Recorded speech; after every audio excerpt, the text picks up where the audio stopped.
ئەزان سڵاو خۆشحاڵین لە بەرنمەیەکتری ڕافە بە دیدارتان شا دەبین سبەینێ دەی 6 2019 ڕۆژی سوێند خواردنی دووەمین سەرۆکی هەرێمی کوردستانە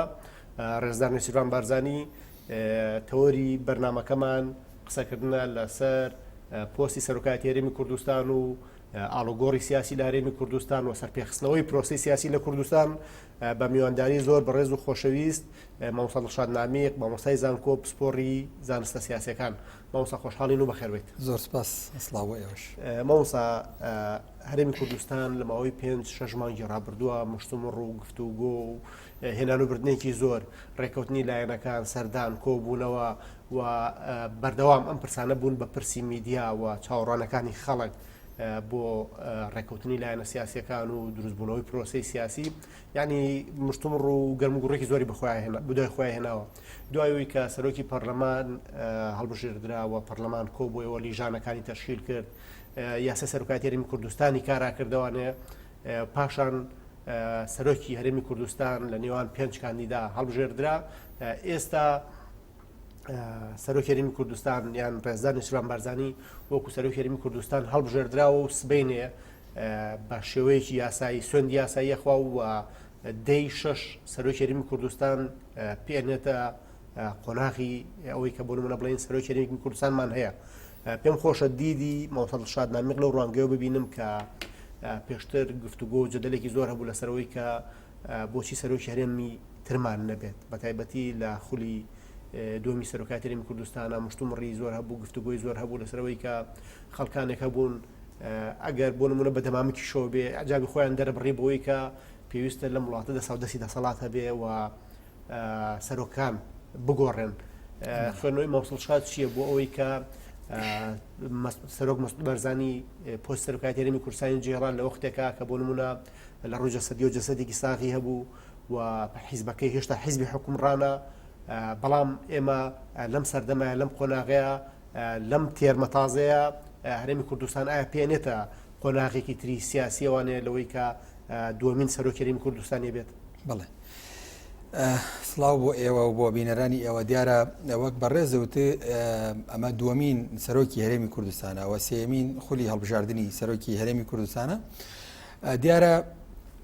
مەسلەی سەرۆکایەتی هەرێمی کوردستان لە ئاستی سەرۆکایەتی کۆمارایە لە وڵاتانەیە کە دەوڵەتی کۆمارین، چونکە بە پێی پرۆژە دەستوری هەرێمی کوردستانیش هەرێمی کوردستان هەرێمێکی فیدراڵی کۆماری پەرلەمانیە.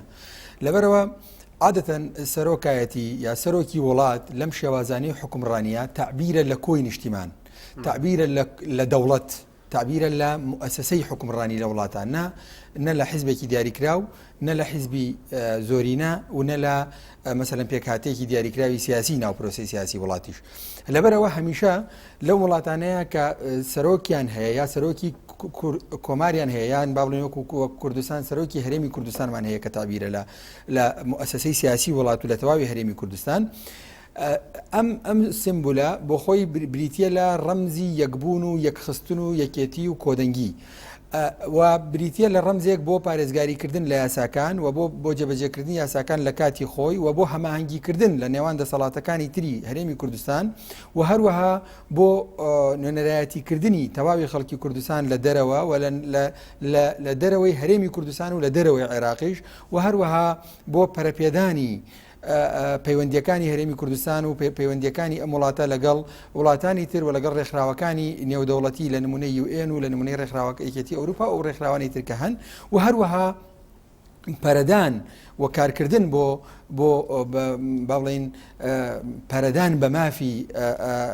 کورد لە پارچەکانی تری کوردستان کە ئەمەیان جیاواز لە هەموو دنیا ئێمە ئەم ئەرکەش لەسەر ئەستۆی سەرۆکی هەرێمی کوردستان و دامەزراوەی سیاسی هەرێمی کوردستان هەیە کە تعبیرەکە لە سەرۆکی هەرێمی کوردستانە دەرەکەوێت. ئەم پێناسەکردنە بۆ دامەزراوەی سەرۆکایەتی هەرێمی کوردستان کە کاتی خۆشی هەر بە ئەم نیەتە دامەزراوەی سەرۆکایەتی هەرێم دامەزرێنراوە هێنراوەتە کایەوە لە ماوەی ڕابردووە لە ئەزمموی ڕابردووە پێمان ئەڵێ هەر کاتێک کە ئەم دامەزراوەیە کارا بوو بێ و لایەنەکان با بڵێن جۆرێک لە جۆرەکان نیان کردبێتە بابەتی کێبەرکی خۆیان و مەسائلی مزایداتی سیاسی خۆیان توانیوێتی ئەمە بێنێتە کایەوە و توانیوێتی هەرێمی کوردستان بە تەواوی لە کەشێکی ئارامە ڕێ بکە و پرۆسە سیاسیەکە بە تەواوی بچێتە پێشەوە. ئەگەر تەماشا بکەین لە خولی یەکەمی سەرۆکی هەرێمی کوردستان کە هەڵبژێردرا دوای لە ئەسنای خولی دووەم لە کاتی هەڵبژاردنەکانی خولی دووەمی سەرۆکایەتی هەرێم لە کاتی بانگەشەی هەڵبژاردن تا ئەو کاتەش بڕیار بوو پرۆژەی دەستوری هەرێمی کوردستان بخرێتە دەنگدانەوە لە هەمان کاتاوە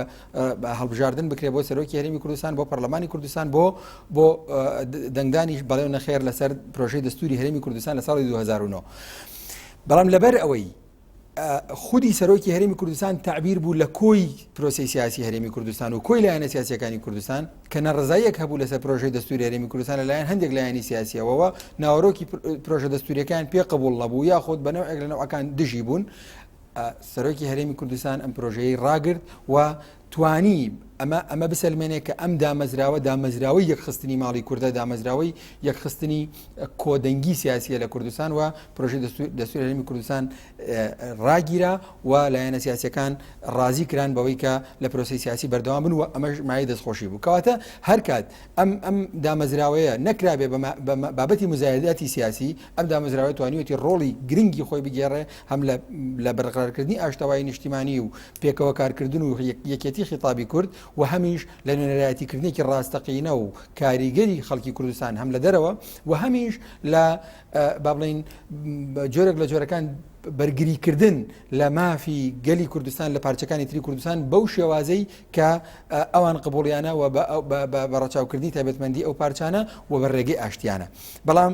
ئەگەر تەماشاکەین لەو حاڵەتانەی کە ئەم بابەتی سەرۆکایەتی هەرێمی کوردستان کراوە بە مزایدەی سیاسی مزایداتی سیاسی نێوان لایەنە سیاسی جیاوازەکان لە ڕابردووە بە تایبەتی لە دوای 2013 و بە تایبەتی تر دوای 2015 بەدواوە ئەبینی بە جۆرێک لە جۆرەکان مەسائلی ئاشتەوایی کۆمەڵایەتی تەبایی نێوان لایەنە سیاسیەکان لەرزیوە یا بە جۆرێک لە جۆرەکان کێشە تێکەوتە بۆ چونکە هەرم لوتکەی هەرەمەکە و تعبیرە سیاسیە کۆدەنگیەکە کە خودی سەرۆکایەتی هەرێمی کوردستانە کراوە بە مەسائلی مزایدەی سیاسی لەبەرەوە ئەوە ئەخوێنینەوە ئێمە ئەوە چاوەڕوان ئەەکەین کە لە داهاتوو کە ئێستا سەرپێ ئەخرێتەوە سەرۆکایەتی هەرێمی کوردستان و جارێکی تر ئێمە لە مەرحەلەیەک ئەچینە قۆناغێکی نوێەوە بۆچی قۆناغەکە نوێیە چونکە یەکەم ئێمە ئاڵوگۆڕی سیاسی لە نێوان شخصەکان ئەکرێ شخصێکی تر ئەبێ بە سەرۆکی هەرێمی کوردستان دووەم تەوازونی سیاسی لە عێراق گۆڕانکاری بەسەر هاتووە بە شێوەیەکی گشتی و بە شێوەیەکی گشتی لە ناوچەکەش لە ڕۆژهەڵاتی ناوەڕاست و بە تایبەتی لە چواردەوری ئێمە گۆڕانکاری سیاسی گەورە ڕووی داوە و ممکنە گۆڕانکاری تریش ڕوو بدە و هەروەها لایەنە سیاسیەکانیش لە هەرێمی کوردستان تا حدێکی زۆر بەرچاو ڕۆشنیەک هەیە کە کێ چی ئەوێ و کێداوای چی ئەکا و بە هەمان شێوە قورسایی هێزەکانیش لەناو پەرلەمانی کوردستان گۆڕانکاری بەسەر هاتووە. هەموو ئەمانە پێمان ئەڵێ کە قۆناغی داهاتوو قۆناغی نوێیە. قۆناغی نوێیە چونکە ئێمە لە شەڕێک دەرچوین کە شەڕی داعشەوە توانراوە سەرکەوتن بەدەستبێنین و لە هەمان کات ئێمە لە خلافی یەکلاکەرەوەیین لەگەڵ حکوومەتی عێراقیە بە جێبەجێکردنی دەستور بۆ حکومەی کە مەسەن ئەوان بڕیاریان داوە یاخود بڵێ پەیمانیان داوە پابەندی دەستور بن. کەواتە هەموو ئەمانە کۆمەڵێک با بڵێن ئەرک و کۆمەڵێک خاڵن کە لە داهاتوو لە ماوەی 4 ساڵی داهاتوو لە قۆناغی نوێیە ئەکرێکاری لەسەر بکرێەوە لە بەرچاو بگیرێ لە هەر هەنگاوێکە خودی سەرۆکی هەرێمی کوردستان و دامەزراوەی سەرۆکایەتی هەرێمی کوردستان هەنگاوی لە ناوە بنێەوە هەنگاوی لە پێناوە بنێت. ئەمانە پێمان ئەڵێن کە قۆناغی داهاتوو قۆناغێکە پێویستی بەکارکردنی بەردەوام هەیە پێویستی بە لە یەکتربردن هەیە پێویستی بەوە هەیە کە سنگ فراوان بین پێویستی بەوە هەیە کە هەموو شتێک بکرێ بە قوربانی بەرژەوەندی خەڵک و هەموو شتێک بچووک بێ لە ئاستی بەرژەوەندی باڵای نیشتیمان و بەرژەوەندی باڵای خاک و خەڵکی کوردستانە و هەر ئەمەش چاوەڕێ ئەکرێ کە دامەزراوەی سەرۆکایەتی هەرێمی کوردستان دوای کاراکردنەوەی بێ کە لە سبەینەوە ئەچێتە مەرحەلەی کارابوونی فعلیەوە کە دەست بەکاربوون و سوێن خواردنی یاسایی و کەوتنە سەرشانی ئەرکی یاساییە بێ بە ئەو ناوەندەی کە هەمووان کۆکاتەوە لە دەوری خۆی و خیتابێکی هاوبەشی کوردستانی لە ئاستی عێراق لە ئاستی ناوچەکە و هەروەها لە ئاستی نێودەوڵەتیش هەبێ. مۆسا خوێندنەوەت بۆ ئەوەی کە لەم قۆناغە تازای ئەگەر ببینین هەر پەیکەری هەر سێ سەرۆکایەتەکە تازا بێتەوە یعنی بۆ نمونە ئەگەر سێری دەستەی سەرۆکایەتی پەرلەمانی کوردستان بکەین کە سێوەجی تازا هاتوونەتە بەرپرسیارەتی لەو دەستەیە کە سەرۆکاتی پەرلەمانی کوردستان ڕاستپێرن بە ڕەچاوکردنەوەی کە بەشی هەرە زۆری ئەندامانی پەرلەمانی کوردستان لەم خولە ئەندامانی تازان ینی کەمترین لەو پەرلەمانتارانی تیا کە پێشترش پەرلەمانتار بوو بێتن بۆ سەرۆکی هەرێمی کوردستان کە بە تەجروبەی 16 ساڵ ئەزمموی سەرۆکاتی حکوومەتەوە چێتە سەرۆکاتی هەرێم ڕێزدار مەسعود بەرزانی لە ئەنجومەنی ئاسایشۆ چێتە ئەنجومەنی وەزیران و کابینی نوێمی حکوومەتی هەرێمی کوردستان پێکێنێ وا چاوەڕوانەکرێت بەپێی بە تایبەت لە دوانەکانی پارتی دیموکراتی کوردستان کە بەشی زۆری وەزیرەکان خەڵکانی گەنج و تەکنۆکرات و وەجهی تازە بن خوێنی تازە بن خوێندنەوە چێ بووی کە بۆ نمونە هەرێمی کوردستان وایە بینیت کە مامەڵەیەکی تازە لەگەڵم قۆناغەیە کە وەک ئەوەی کە یعنی هەوڵبات ئەو چاوەڕوانانی خەڵکیانە خۆی پێویستیانێکی ببوورە ئەو پێویستیانێک کە خەڵکەیەتی و ئەو کێشە چارەسەر نەکراوانی کە لە هەرێمی کوردستان و عێراقا هەیە ئەم تیمە تازە بتوانێت چارەسەریان بکات. بڵێ خۆی من پێم وایە ئەمە وەکو بڵێ خۆ ئامادەکردنە بۆ ئەوەی کەمە پێڵێن قۆناغێکینە لە ڕووی سەرەتی مرۆییەوە سامانی مرۆییەوە ئەمە خۆ ئامادەکردنی تەواوی حیزبەکانە و بە تایبەتی حیزبی زۆری نایاخود بڵێن زۆرترین دەنگ لە پەرلەمانی کوردستان بۆ ئەوەی کە قۆناغی داهاتوو ڕۆحێتی کارکردنی نوێ و هەروەها با بڵێن وەجهی نوێی ئەوێ البته با دەستبەردار نەبوون لە استراتیژە باڵاکانی هەرێمی کوردستان و لە ئیرادەی خەڵکی کوردستان بە دەستبەردار نەبوون لە ماچکۆ ئەمانە مای ئەوەنین کە سازشان لەسەر بکرێت ئەمە جۆرێکە لە خۆ ئامادەکردن بۆ قۆناغەکە جۆرێکە لە خوێندنەوە و خۆڕێکخستنەوە لەگەڵ ئەو قۆناغەیە کە ئێمە ئەڵێن قۆناغێکی نوێ و دێتەکایەوە ئەمە لە ڕوویەکیشەوە وەڵامدانەوەی ئەو جۆرە لە خواستی خەڵکەکە لە ڕابردووە هەبوو لە ڕاگەیاندنەکان و لە شەقام هەبوو کە وەجهەکان هەر وەجهەکانی پێشووترن هەر هەمان ئەو کەسانن کە چەندین ساڵە حکومەکان ئەمانە تەنها نوێ ئەبنەوە و شەرعیتان نوێ ئەکرێتەوە بەڵام ئێستا تقریبەن یعنی ئەمە وەڵامی ئەم خواستە دراوەتەوە بۆی کە گۆڕانکاری لەم بابەتەیە کراوە بەڵام هەمیشە ئەوەمان لەبیر نەچێت کە ئەزمموی حکومداری لە کوردستان سەلماندوویەتی ئەزمون لە فەرمانڕەواییکردن و مانەوەی ئەزموندارەکان لە فەرمانڕەواییکردنە بەشێک لە ئیستیقرار بەرهەمەهێنێ و لە ڕابردووش لە خولی ڕابردووی پەرلەمانی کوردستان ئەم مەسەلەیە بە تەواوی ڕەنگیدایەوە لە واقعیەوە ئێستش زۆرێک لەوانەیە کە قسەی لەسەرەکەن باسی لەوە ئەکەن کە مەسەلەی ئەزمون یاخود بێ ئەزمونی یان کەم ئەزمونی یان با بڵێن خۆدانە دەست مەسائیلی تر لە دەرەوەی سیاست و لە دەرەوەی ئەتەکێتی سیاسی وای کرد کە جۆرێک لە جۆرەکان بەشێکی زۆری کاتەکە پەرلەمان و دامەزراوەکان جۆرێک لە ئیفلیجیان پێوە بێ ئەمەی کە ئێستا هەیە جۆرێکە لە خۆ ئامادەکردن بۆ ئەو قۆناغی کە باسی ئەەکەین بەڵام لەبیرمان نەچێت ئێمە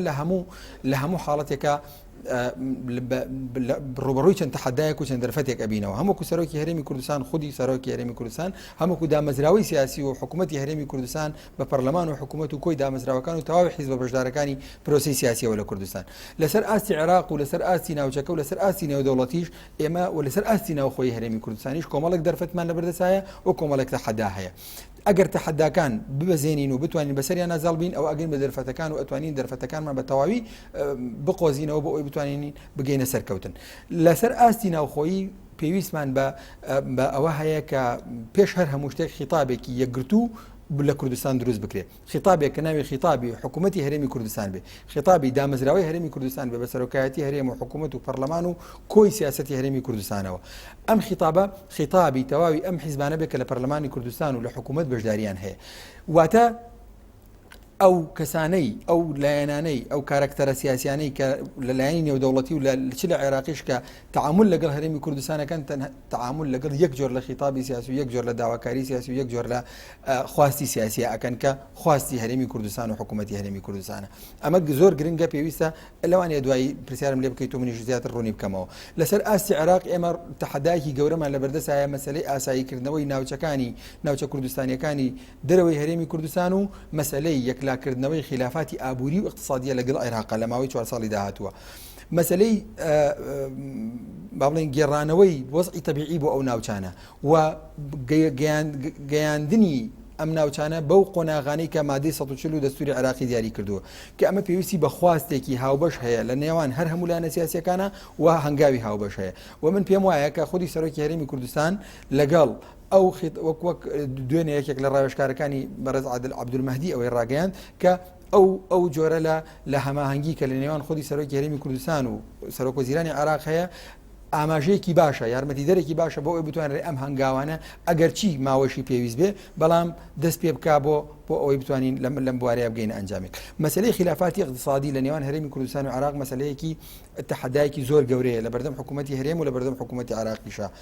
لە داهاتووە کە پێویستە ئەمە یەکلایی بکرێتەوە لە ماوەی 4 ساڵی داهاتووە و نابێ لە دوای 4 ساڵی داهاتوو لە هەرێمی کوردستان ئێمە شتێکمان هەبێ کە خەڵک بترسێ موچەی ببڕێ بترسێت بودجەی ببڕێ بترسێت مەسەلەن فلان کەس ئەگەر گۆڕا بە فیسار کەس لە بەغدا ئیدی لە هەرێمی کوردستان ئێمە جارێکی تر بکەوینە ئینزار ئەمە پێویستە لە نێوان حکوومەتی عراق و حکوومەتی هەرێمی کوردستان بە شێوەیەکی کۆنکرێتی لەسەر ئەساسی دەستوری عراقی کە وەک خودی سەرۆکی هەرێمی کوردستان و پارتی دیموکراتی کوردستان و تەواوی پێم وایە لایەنە سیاسیەکانی کوردستانی لەمەیە پێویستە کۆک بن جەختی لێ ئەکەنەوە کە پێویستە ڕێگەی دەستورە ئەمە چارەسەر بکرێت و خاڵێکی تری گرنگ مەسەلەی پەیوەندیەکانی هەرێمی کوردستانە لەسەر ئاستی هەرێمی لەسەر ئاستی چواردەوری هەرێمی کوردستان لەسەر ئاستی عەرەبی لەسەر ئاستی ئێرانی و تورکی و پاشانیش لەسەر ئاستی نێودەوڵەتی لەم حاڵەتەیە هەرێمی کوردستان تا ئێستا سیاسەتێکی سەرکەوتوانەی هەبووە بەڕاستی نەبووە بە بەشێک لە سیاسەتی هیچێکێک لە وڵاتانە وەکو حکوومەتی هەرێمی کوردستان هیچ کات لە دوای یەکگرتنەوەی ئیدارە و دوای ئەوەی کە خیتابی هەرێمی کوردستان هاوبەش بووە هەرێمی کوردستان نەبووە بە بەشێک لە سیاسەتی هیچێکێک لەم وڵاتانە بەرامبەر بە ئەوی تر و پەیوەندێکی هەوڵی داوە پەیوەندێکی باشی هەبێ لەگەڵ ئەم وڵاتانەوە پێویستە ئەم پەیوەندی بەردەوام بێ و پەرەیان پێ بدە لەگەڵ ئێران لەگەڵ تورکیا و لەگەڵ وڵاتانی عەرەبیش بۆچی چونکە ئێمە بمانەوە نەمانەوێت تۆ حتمیەتی جۆغرافی تۆی کردو بە دراوسەی ئێران و تورکیا با سیستەمە سیاسیەکەشت بەدڵ نەبێ با جۆرێک لە جۆرەکان بەڵام تۆ ناتوانانی ئێرانە بەدڵ نەبێ ئێران وڵاتێکە لە پاڵتۆیە هەیە و تورکیا وڵاتێکە و لە پاڵتۆیە هەیە سیستەمە سیاسیەکەی و جۆری فەرمانڕەوایەکەی بەدڵ نییە ئەوە مەسەلەیەکی ترە ئەم پەیوەندیە باشەی کە حکوومەتی هەرێمی کوردستان لەگەڵ ئەم وڵاتانە هەیەی پێویستە پەرەی پێ بدە و سەلماندووشێتی حکوومەتی هەرێم ئەم پەیوەندیەی لەسەر ئەساسی مافی کورد نییە لە وڵاتانەیە هیچ کات لەسەر ئەو ئەساسە نەبووە کە مافی کوردەکانی ئەو وڵاتە مافی کورد لە پارچەکانی تری هەرێمی پارچەکانی تری کوردستان کە لە ژێر دەسەڵاتی ئەو وڵاتانیان بکا بە قوربانی پەیوەندێکی باشی خۆی لەگەڵ ئەم وڵاتانە زۆر جار حکوومەت هەرێمی کوردستان هەوڵیا بۆ نمونە ڕۆڵی ئیجابیش ببینە بۆ نمونەوەی کە لە باکووری کوردستان بێمە بەسەر باسی ئەمە ئەرکێکی گرنگی سەرۆکایەتی هەرێمی کوردستانە چونکە بەشێک لە شارەزایانی سیاسی باس لەوە ئەکەن کە هەر کاتێک ئەگەر هەرێمی کوردستان بێ بمێنێتەوە بێ بەهێز بێ کوردستانێکی بەهێزمانە بێ دۆزی کورد لەم وڵاتانە چارەسەر بکرێ و ئەم وڵاتانە بە چاوی مەترسیەوە تەماشای هەرێمی کوردستان نەکەن خۆشبەختانە لە ماوەی ڕابردووە حکوومەتی هەرێمی کوردستان و خودی جەنابی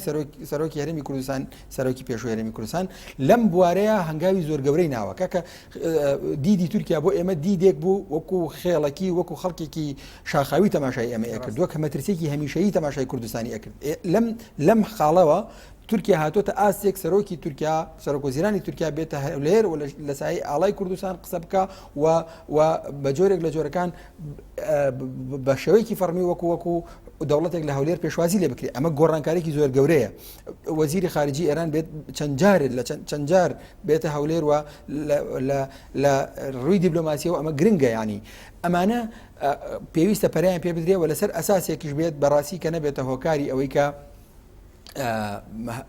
مافی کورد لەم پارچانە پێشێل بکرێت بەنسبەت ئاسی نێودەوڵەتیەوە ئێمە ئازانین ئێستا لە ناوچەکەیە جۆرێک لە تەنگژە و کێشە هەیە لە بەتایبەتی لە نێوان ئەمریکا و ئێران یاخود ئەمریکا و هەڵپەیمانەکانی و ئێران و تقریبا وڵاتانی تری خەلیج ئەمە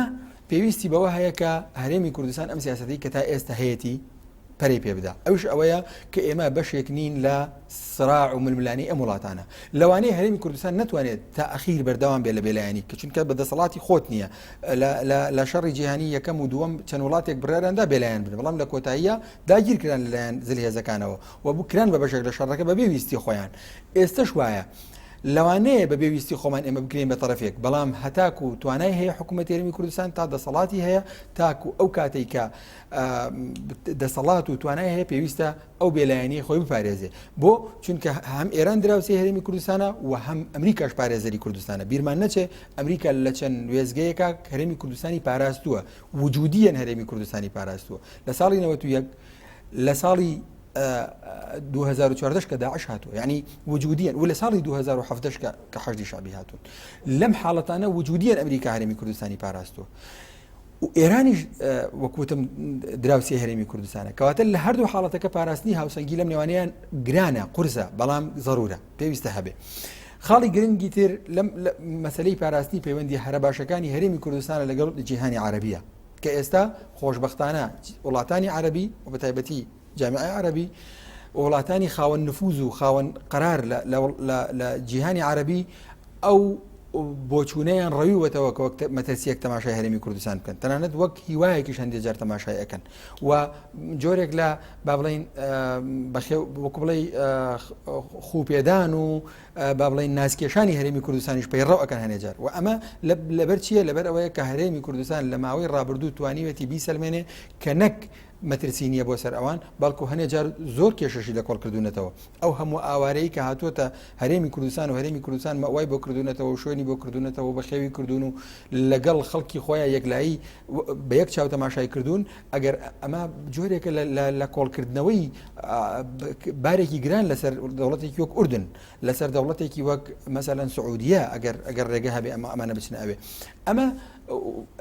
نیشانەی چییە نیشانەی ئەوەیە کە پێویستە ئەم نهجە بەردەوام بێ و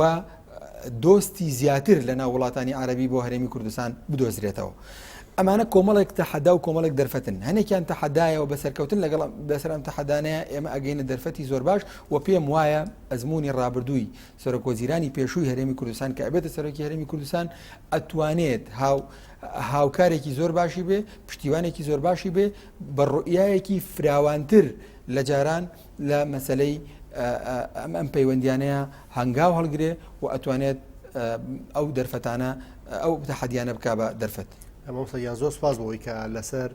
ئاستی پەیوەندەکان قسێکی زۆر باشت بۆ کردین و بەرچاوڕۆشنی زۆر باشمان هەیە بەس پێم خۆشە لە دیوە ناوخۆیەکەوە قسە لەسەرەوە بکەین کە بۆ نمونە ئەو درز و کەلێنە ناوخۆیی کە هێشتا لە نێو ماڵی کووردا هەیە بەتایبەتی هەندێک لە هێزە سیاسیەکان لە کوردستان کە بەردەوام جۆرێک لە دوودڵی جۆرێک لە قەلەقی جۆرێک لە ناسەقامگیریان لای خەڵک دروست کردووە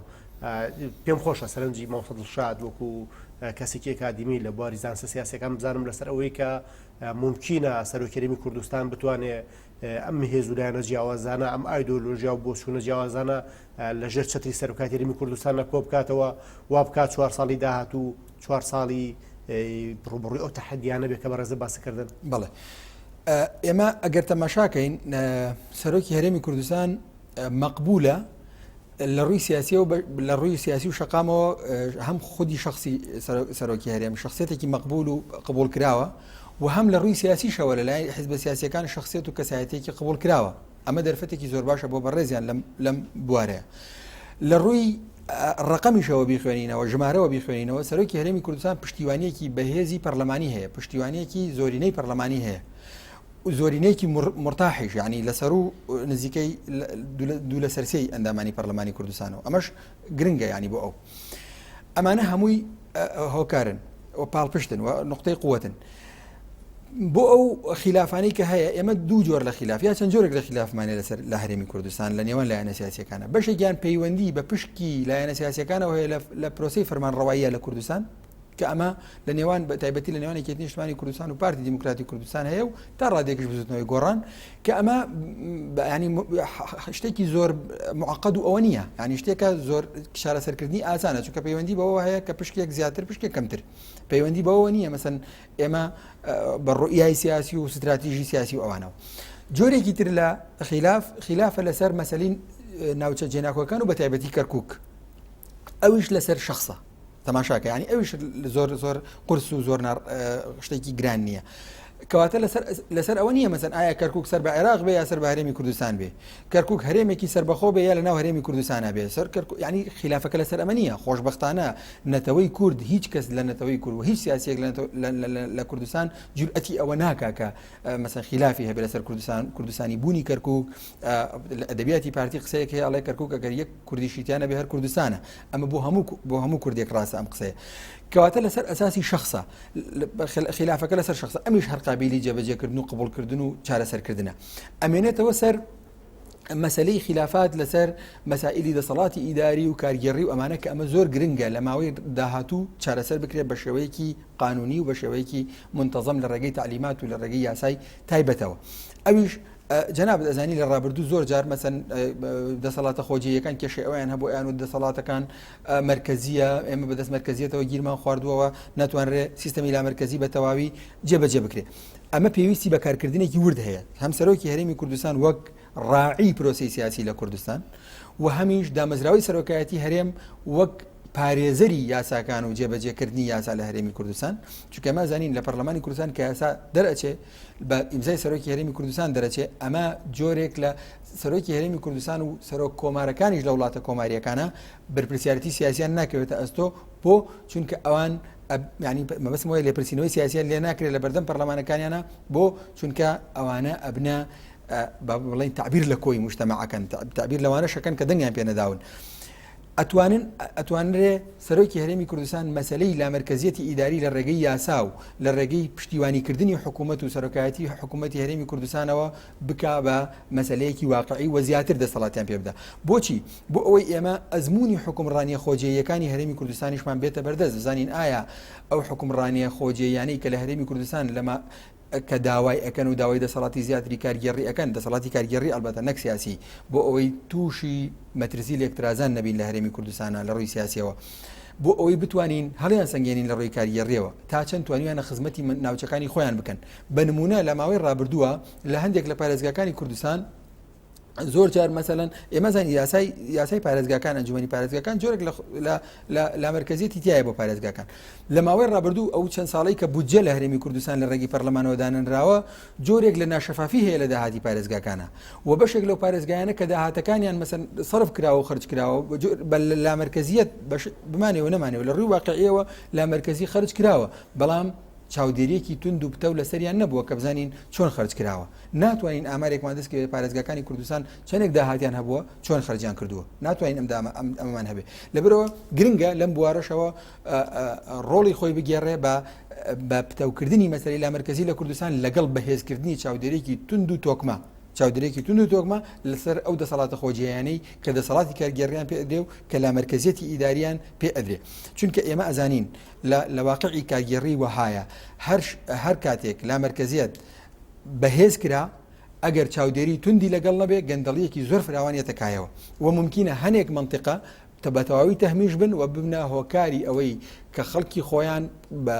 بەڵێ سامان و داهاتەکان بە فیر ڕۆ بدەن و مرکزیش چونکە سیستەمەکە لا مرکزیە مرکزیش دەسەڵاتی ئەوەی نابێت کە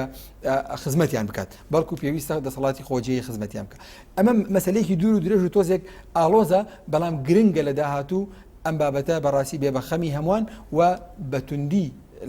لە مەسلەی چاودێریکردنە چاودێری بکرێ و بە شێوەیەکی باشتر ئەم بابەتە پەرەی پێ بدرێ لە مەسلەی یەکخستنی خیتابی سیاسی هەرێمی کوردستانە ئێمە ئازانین کە هەرێمی کوردستان لە ماوەی ڕابردوو بە کۆمەڵێک مەرحەلەیە تێپەڕیوە کە هەر خودیمانەوەی و بەهێزبوونەوەی و هەستانەوە سەرپێی بۆ خۆی دەستکەوتێکی گەورەیە بۆ ئەوەی بتوانێت ئەم کوردستانەی کە قرارە کوردستانێکی بەهێز بێ کە وها مەطلبە کە کوردستانێکی بەهێز بێ لە داهاتوە و ئەمریکاش لە بەیاننامەی خۆیان لە کاتی خۆی وتیان ئێمە هەرێمێکی کوردستانی بەهێزمان ئەوێ لە ناو عێراقیەکە بۆ ئەوەی ئەم هەرێمە بەهێز بێ پێویستمان بەوە هەیە کە لایەنە سیاسیەکان کۆ ببنەوە لە دەوری یەک خیتاب کۆ ببنەوە کە من پێم وایە سەرۆکایەتی هەرێمی کوردستان ئەتوانێت بە باشی ئەم ئەرکە جێبەجێ بکە ئەویش بەوەی کە ئێمە بەرنامەیەکی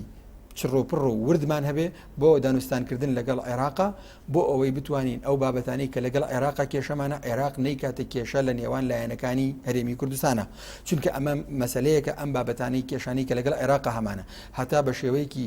یەکلاکەرەوە یەکلایی نەکەینەوە هەمیشە بابەتێکی خام و مەزبوطە بەدەست عێراقەوە بۆ ئەوی بیکە بە کێشە بیکە بە بابەتی دووبەرەکی و بابەتی کێشەنانەوە لە هەرێمی کوردستانە لەبەرەوە سەرۆکایەتی هەرێمی کوردستان و سەرۆکی حکوومەتی کوردستان و ئەو لیژنەیە کە قرارە ئەو دەستەیە کە دابمەزرێ لە داهاتووە لە هەرێمی کوردستان بۆ دانوستانکردن لەگەڵ عێراقا پێویستە هیچ ماندوو نەبێت لە دانوستانکردن و هیچ بابەتێک نەمێنێتەوە بۆ ئەوەی جارێکی تر ببێ بە خلاف لە هەرێمی کوردستان لە نێوان لایەنەکانە و بە خیتابێکی یەکگرتووی ورد و درشتەوە هەمووش بابەتەکانی بە بەرنمەیەکی تۆکمەوە بچنە دانوستانکردنەوە و مؤسسیش بکرێ ئەم بابەتە ئەو دام و دەستگایی کە قرارە دانوستانی پێ بسپێردرێ بەرپرس بێ لە بەردەم پەرلەمانی کوردستانە و پەرلەمان بۆی هەبێ لێپرسینەوەی لێ بکە و راپۆرتی خۆی بە سەرۆکایەتی هەرێم و سەرۆکایەتی حکوومەت بدا و بە هەموو شێوەیەک لەم بوارەوە پشتیوانی بکرێن ئەمە خاڵێکی گرنگە کە ئیشی لەسەر بکرێت خاڵێکی تر خودی یاسای سەرۆکایەتی هەرێمی کوردستان گەر تەماشا بکەین ئەخیر تعدیلکە کراوە و کاراکردنەوەی و ئەو دانوستانانشی کە کراوە بۆ تەفعیلکردنەوەی هەرێم سەرۆکایەتی هەرێم جۆرێک لە ڕەنگاڵی داوە بە سەرۆکایەتی هەرێمی کوردستان و هەموو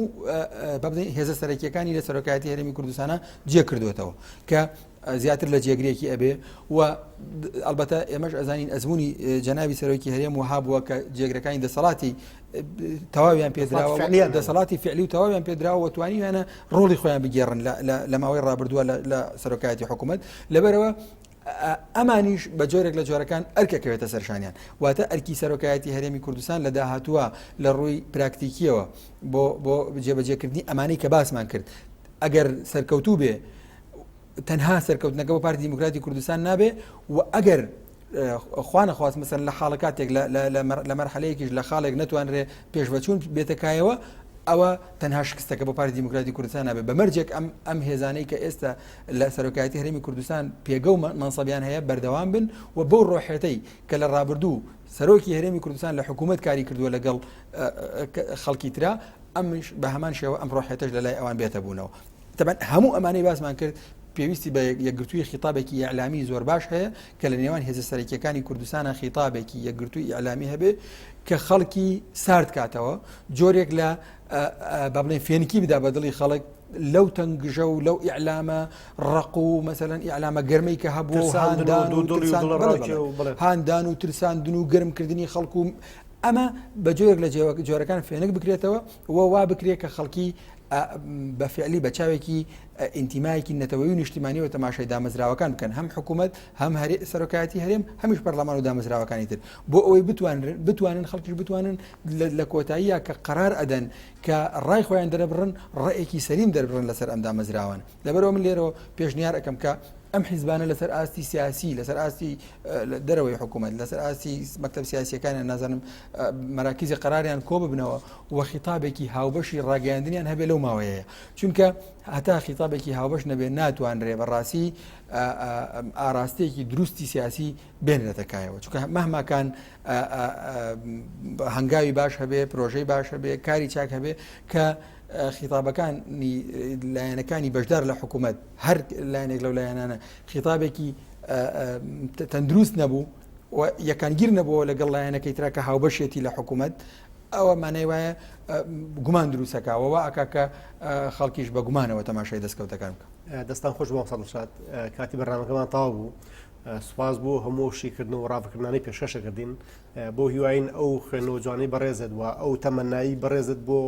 4 ساڵی داهاتوو بێتە دی ئەگەر دوایین قسە هەبێ دوایین پێوی تۆ و کۆتایی بەرنامەکەهێنێ بەڵێ وەڵە سپاسانەکەم دەستان خۆش بێ و منیش هیوای سەرکەوتنتان بۆ خوازم و هیوادارم کە هەم خەڵکی کوردستان و هەمیش